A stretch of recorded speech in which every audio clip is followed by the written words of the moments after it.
بسم اللہ الرحمن الرحیم۔ ایک حدیث مبارک ہے، نبی کریم صلی اللہ علیہ وآلہ وسلم نے ارشاد فرمایا، اللہ تعالیٰ بندے کی مدد میں رہتا ہے جب تک بندہ اپنے بھائی کی مدد میں رہتا ہے۔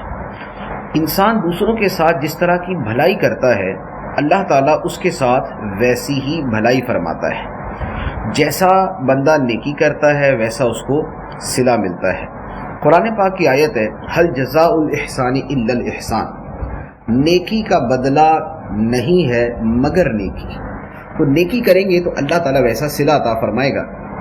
آج بطور خاص جو آپ کو کہنا مقصود ہے وہ یہ ہے کہ آپ کو معلوم ہوگا کہ آج کل کرونا وائرس کی وجہ سے لوگ بڑے پریشان ہیں، اور اس میں جو سینیٹائزر کا استعمال ہے یہ بہت مفید ہوتا ہے۔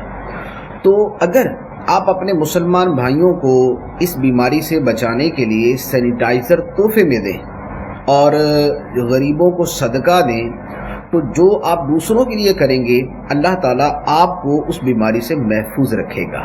تو میرا مشورہ ہے کہ جس سے ہو سکے تو خاص طور پہ جو دیندار لوگ ہیں، جو نیک لوگ ہیں، پہلے ان کی خدمت کریں، اور اس کے علاوہ پھر جو دوسرے ہیں جو بھی مسلمان ہے اس کی خدمت کریں، تو انشاءاللہ اللہ عز و جل آپ کو اس بیماری سے محفوظ رکھے گا۔ اور اس کے بعد جو بھی آپ کو انسان تکلیف میں مبتلا نظر آتا ہے تو اس کے تکلیف کے ازالے کے لیے اگر آپ اس کو سینیٹائزر دیتے ہیں اور یا اس طرح کی چیز دیتے ہیں تو اللہ تعالیٰ آپ کو بھی اس بیماری سے محفوظ رکھے گا۔